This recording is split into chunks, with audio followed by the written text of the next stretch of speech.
E na semana de combate ao tabagismo, um alerta. Pelo menos 2.000 pessoas morreram e morrem todos os anos só no DF em decorrência de complicações e doenças causadas pelo cigarro. Veja só. Marcelo fumou durante 35 anos. Há 3 anos, vinha tentando largar o cigarro, mas o vício sempre falou mais alto. Já usei adesivos, já usei alguns tipos de substância, né? Artifícios como cigarros artificiais. Só que aproximadamente um mês, ele decidiu parar de vez. A decisão veio depois de um treinamento. Eu relatei ao nosso coaching, né, ao Rafael Costa, que ministrava a palestra, que eu me sabotava, né, que eu usava um processo de autossabotagem. A gente precisa criar estratégias emocionais para sentir muito prazer também quando não fumo. E clarear e expandir isso emocionalmente. Então a gente tem técnicas onde a gente consegue fazer isso.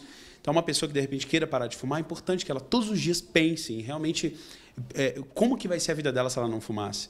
De acordo com a Organização Mundial da Saúde, o cigarro mata por ano uma pessoa a cada 6 segundos no mundo inteiro. Aqui no Distrito Federal, cerca de 2.000 brasilienses perdem a vida por doenças relacionadas com o fumo.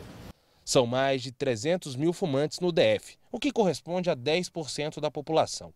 Nos últimos anos, esse número vem diminuindo.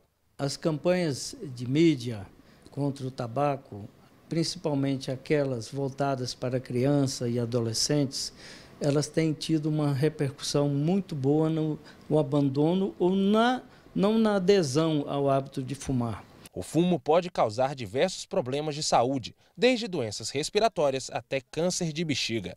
Doenças cardiovasculares, o cigarro piora extraordinariamente. A segunda causa em adultos é o câncer.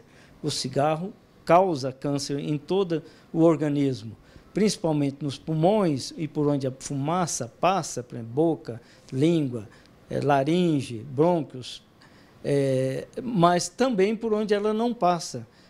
Câncer à distância, por exemplo, câncer de bexiga, câncer de próstata. Marcelo já percebe as melhorias na qualidade de vida sem o cigarro. O relacionamento com a minha esposa, com meu filho, eles estão orgulhosos, né, estão felizes. Você sente já a sua respiração, dores nas pernas, menos dores nas pernas, a sua respiração melhor. No Dia Mundial Sem Tabaco, fica o alerta. O cigarro faz mal para quem fuma e para aqueles que, mesmo sem querer, acabam respirando a perigosa fumaça. E é um perigo, né? Olha, o deputado distrital Cristiano Araújo pediu afastamento temporário da vice-presidência da CPI da Saúde na Câmara Legislativa. Ele é um dos citados na operação que investiga esquema de propina e emendas parlamentares. O escândalo levou ao afastamento de toda a mesa diretora há uma semana.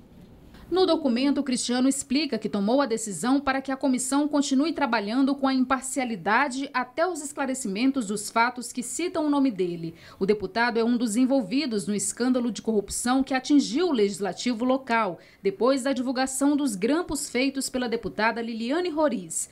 Na última semana, Cristiano Araújo depôs na Delegacia Especial de Repressão aos Crimes contra a Administração Pública após uma operação de busca e apreensão na Câmara Legislativa, nos gabinetes e casas dos envolvidos. Agora, o que seria estranho era um deputado investigado ou denunciado fazer parte da investigação. Exatamente. E esses deputados sabem que eles têm contas a prestar mesmo à justiça, né? Eu conversei com fontes ligadas à investigação e eles me disseram que todos esses deputados estão com problemas, inclusive, principalmente o deputado Cristiano Araújo. Ele não era membro, ele era integrante da CPI da Saúde, mas era membro e não era membro da mesa diretora, mas atuava como uma espécie de, segundo os investigadores, uma espécie de operador do esquema que foi denunciado ou revelado pelas gravações de Liliane Roriz, a ex-vice-presidente da Câmara, que também está muito enrolada nas investigações, segundo essas mesmas fontes. E o IBGE publicou no Diário Oficial da União de hoje uma nova estimativa da população brasileira. O país conta agora com pouco mais de 206 milhões de habitantes. O estado de São Paulo segue como o maior da população, maior em população, com mais de 44 milhões de pessoas. E Roraima como o menos populoso, pouco mais de 514 mil pessoas. O DF encosta na casa dos 3 milhões de habitantes.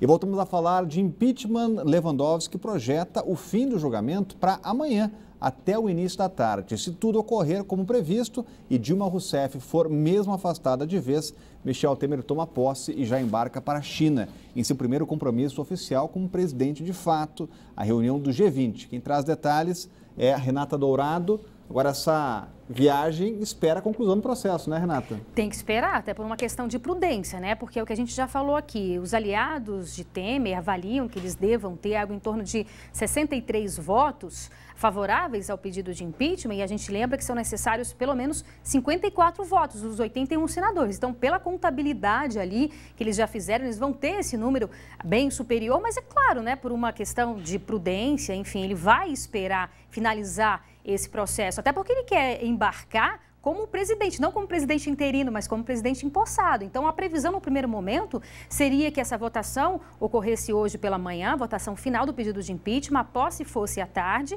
e ele embarcasse hoje à noite para participar do G20, como você bem disse. Mas o cronograma mudou, alterou um pouco, então o que estava previsto para hoje, digamos assim, agora está previsto para amanhã. Então, a votação deve acontecer amanhã de manhã, a votação em si é uma votação rápida, já tem o resultado a depender do resultado, portanto, ele toma posse à tarde e embarca à noite para a China. Então, o que a gente lembra, o que está acontecendo hoje? Hoje é aquele processo, é a última tentativa, digamos assim, né, de convencimento, se é que ainda existem senadores indecisos, que ainda não decidiram seus votos, é o último momento, de fato, que eles têm para decidir o voto. Então, no primeiro momento, hoje pela manhã, a advogada Janaína Pascoal e o jurista Miguel Reale Júnior, que foi os dois que ajudaram a fazer a peça aí, essa peça que está sendo exatamente analisada pelos senadores, e agora, neste momento, nós temos imagens ao vivo. Quem está falando é o advogado de defesa, José Eduardo Cardoso, ele que durante todo esse processo advogou aí favorável à presidente afastada. Então, digamos assim, como a gente está dizendo, Rodrigo, seria a última tentativa mesmo, né,